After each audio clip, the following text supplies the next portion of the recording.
Grayson, take the video. I'm gonna take a video for Grayson. This dude won't watch it. Yeah. Oh, like did you have the video there? It is now. I think you should show your true colors. Yeah. Okay. 6-4.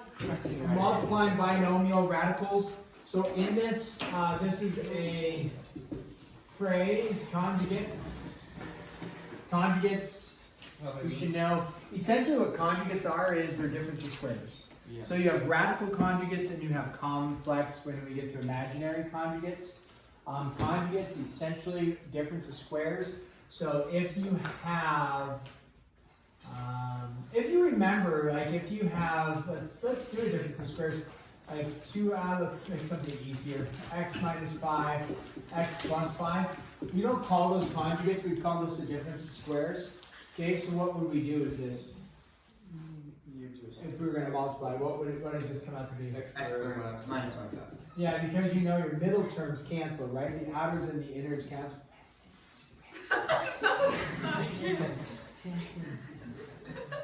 Okay, so the outers and the innards cancel. Those aren't called conjugates though. Conjugates are when we deal with radicals. So if you have, let's say, 3 plus root 2, its conjugate is like the difference of squares. Instead of 3 plus root 2, what would it be? 3 minus root 2. But the concept of the innards and the outers canceling stays the same. So when you multiply conjugates together, conjugates simply mean same terms, just get a difference of signs in between. When you multiply radical conjugates together, you get out a rational number. You get out a, it's real, but if you get out a rational number, so no radicals involved. So when you do this, 3 times 3 is 9, minus 2. Where did we get the 2? Well, you went root 2 times root 2, right? Which is 2. And then a positive and a negative is a negative. And so you end up with just 7. Yes. Yes. Success. So anytime you multiply radical conjugates together, you'll get rid of the radical, and you should end up with just a rational number. Now that can even apply when you have double radicals, like let's say root 5 minus 4 root 3 times, what's its conjugate going to be? If I say, hey, multiply by its conjugate, you would get root 5 plus 4 plus 4 root 3. Okay, now I didn't show the innards and the outers canceling because they do. So you could FOIL it all together, but if you recognize their conjugates, you know the outers and the innards will cancel. You only have to focus on this and this in multiply. So in this case, it would be 5. Okay, and then it should always be minus when it's just radical conjugates together. Minus 16 times 16 times 3, which is 3. 48, so negative 43. Where did you get the 16 times 3, Walker? So you have to multiply the 4s since they're on the outside of it. And Yeah. the 3's cancel, just 3. Yeah, so the 4s give you the 16. Root 3 times root 3 is 3. 16 times 3 is 48. So, and then it'll always be minus 3, then negative 43 there. Okay, now not every problem we do is going to be radical conjugates. So they may be just a simplification process. You may have one like, let's do this one, root 6 plus 2 squared like that. When you see this, what are they trying to get you to do? They're not trying to get you to do this, but they're like setting you up for failure. Only in the sense that you are going to say 6 plus 4, right? You're going to distribute the exponent in. But you can't, yeah, you don't do it. Not 6 plus 4 root 6 plus 4. So you have to FOIL this together. These are not conjugates. So the outers and innards will combine to be something. So then when you go to combine this, you would take your first terms, root 6 times root 6 is 6, plus 2 root 6, plus 2 root 6, plus 4. And then you would end up with 4 and 6 is 10. 2 root 6 plus 2 root 6 is 4 is root 6. And that's as far as you could go, 4 root 6 like that. Okay, simplify more. Okay? So now you're going to see ones like this. 1 over 6 root 3. Okay? The issue is in simplest radical form, you can't have a radical in the denominator as we've discussed, whether it is more simplified or not. following the rules of mathematics that have been set for us, we say, okay, for now, we'll work on no radicals in the denominator. In calculus, we actually, it's necessary to use the concept of actually no radicals in the numerator sometimes. And to help simplify, that's the only way we can go about it, is to get rid of the radicals in the numerator. So there is a process, it's the same type of process with this, but it's in the numerator, and then you want to bring the radical to the denominator. But in this case, we say no radicals in the denominator. How do I get rid of radicals? Well, if you had 5 over root 6, that you just multiply top and bottom by root 6, right? From 6 and 6 gives you 6, right?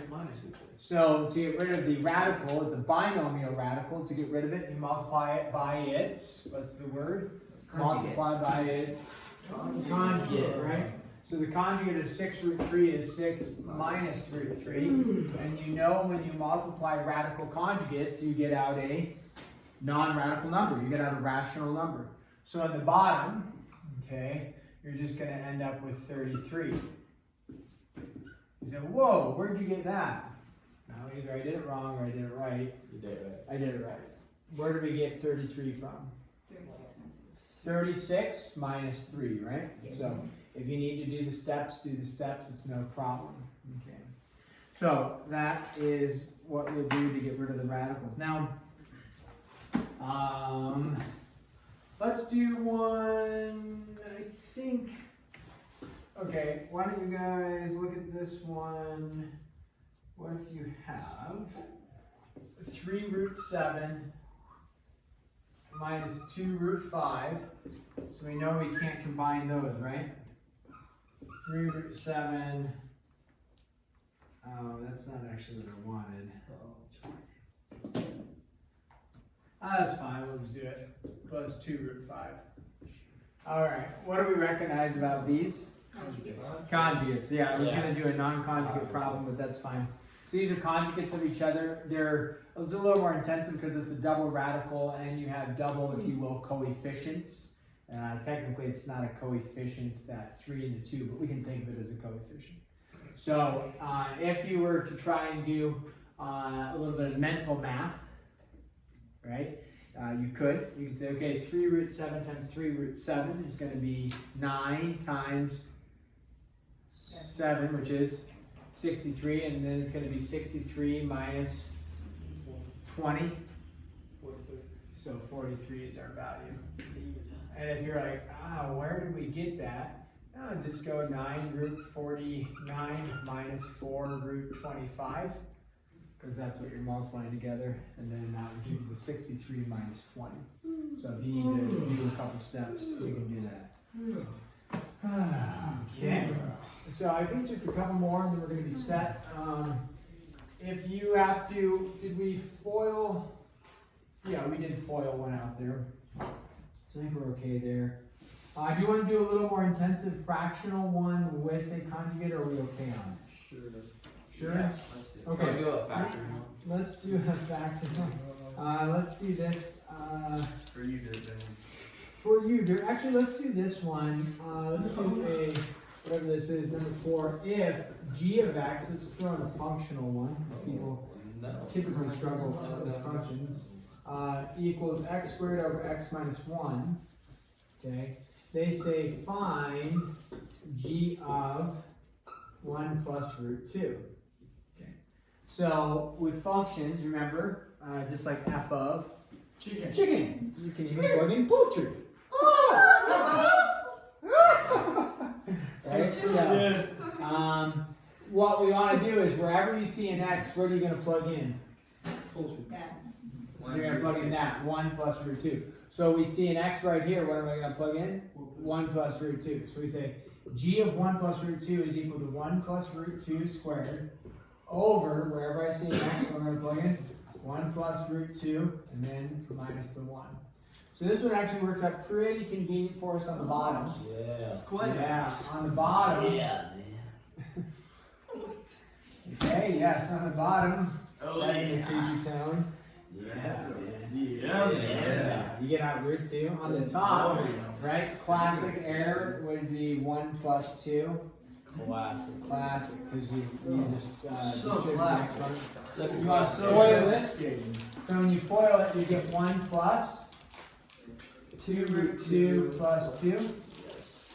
Now, if you're not up to speed on that, you're like, whoa, just foil it. Just calm down. Calm Take a down deep for breath. Okay, so it's okay if you're not up to speed on it, just, you can foil it, and you'll get out the 3 plus 2 root 2 over root 2. Classic error, what would a classic error be? Not to multiply the. Oh, square just root tell of the twos. Yeah. Classic Since it's addition, what do I need to do? Multiply. Yeah, multiply top and bottom by root 2 over root 2. Yes. So then you end up with 3 root 2 plus 4 over 2. And then you could, if you wanted to, you could bring this to the back side. The book may have that, you don't have to. You could leave it like this. And then what you might want to be tempted to do is cancel out the 2's and the 4's, but you do it. don't you do it. Don't you do it. Wait. Do it. Wait. Wait. Okay, let's wait. Wait. There's more. Wait. Walker's confused. Okay, Wait. we multiplied the top by root 2, and then we got 3 root 2 plus 4. Because 2 times 2 is 2, and then 2 times 2. 2 times root 2 2 times times Oh. root 2 times root 2 it's is 2. 2. So it's just 2 times 2 is Yeah, so you just 4. multiply Yeah. the 2 root 2's, and then the 2 root 2's become the 2, which you multiply with 2. And equals it. I might have added an extra 2 in Yeah, there, that makes sense. but you get the idea. 200 twos. There are too many 2's. So many twos. Too many 2's.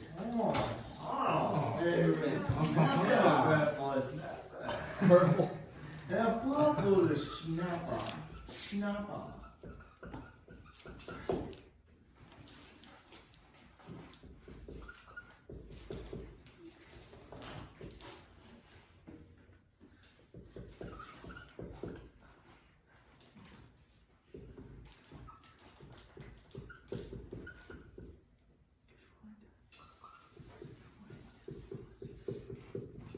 Okay, so show by substitution that 1 plus root 2 over 2 is a root. Remember, roots are the same as answer solutions, x-intercept zeros. Zeros meaning when you plug it in, you get out 0. Okay, because it's an x-intercept, so your y value is 0. So when they say show by substitution, what they want you to do is that they're telling you this is a root, meaning it works for the equation. So when you plug it in, you should get out, okay? When you plug it into this equation, you should get out 0. So all they're asking you to do is, which takes a little bit of work, but they're asking you to go like this. Squared minus 4 times 1 plus root 2 over 2 plus 1. Now, then it'll be equal to 0. So you fully expect when you simplify this, you should come up with, if it's equal to 0, on the left-hand side, we should get the value of 0. So when you do it, this proves a little bit more challenging because of a fraction, right? So, at least for this foiling, so 2 times, it'll be 1 plus, Wait, Oh, 2. hold on. 1 plus. 1/2. Root 2 over 4. I think it's 1/2. Cause wait, no. 2 root 2 over 2. Oh, it's 2 over 4. 1/2. yeah, 2 root 2 over 2, so it's just root 2 Oh, yeah. plus. Oh, yeah. Plus. Now you can say you're 1/2.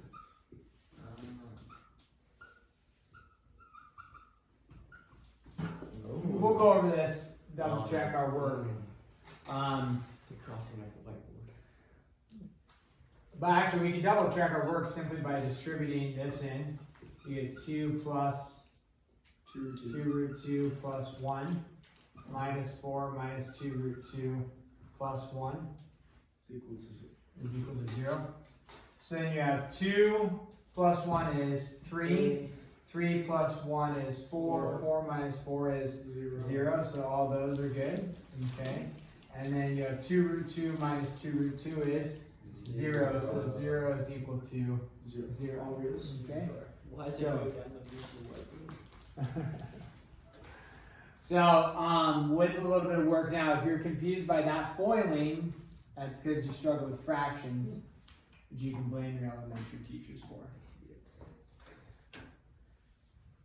And if you struggle with foiling, You can blame your bag. yeah, so you just have to foil it out. If it's like, I don't know what to tell you. And if you struggle Work at it. 1 plus root 2 over 2 plus root 2 over 2 plus root 4 over 4. And then we add these together. 1 plus common denominator is not 4. Haha, classic. 2 plus 2 is 4. 2 root 2, okay? Plus 2 over 4. Those cancel, that simplifies, and you get root 2 plus 1/2, which is what we have here. So, again, you don't have a ton of those, you just have a couple of them that you can do. and if you struggle with addition, Join Bruce. Now, let's get started on some H jobs. I think start on some H dubs. Pi fake theorem, you guys know how to do the pi fake theorem. A squared plus b squared is equal to c squared. Wait, what is that? So they have a triangle that say use the pi fake theorem to solve for x. So you take leg squared plus the leg squared is equal to the hypotenuse squared. A plus A Yeah. squared equals A. Yeah, I think you had one like that yesterday. Okay, let's stop there. Give you 20 minutes. Okay, remember 20 minutes to work, not to whisper Preston's name. So again, based off of our last test scores, some of you have some work, room for growth.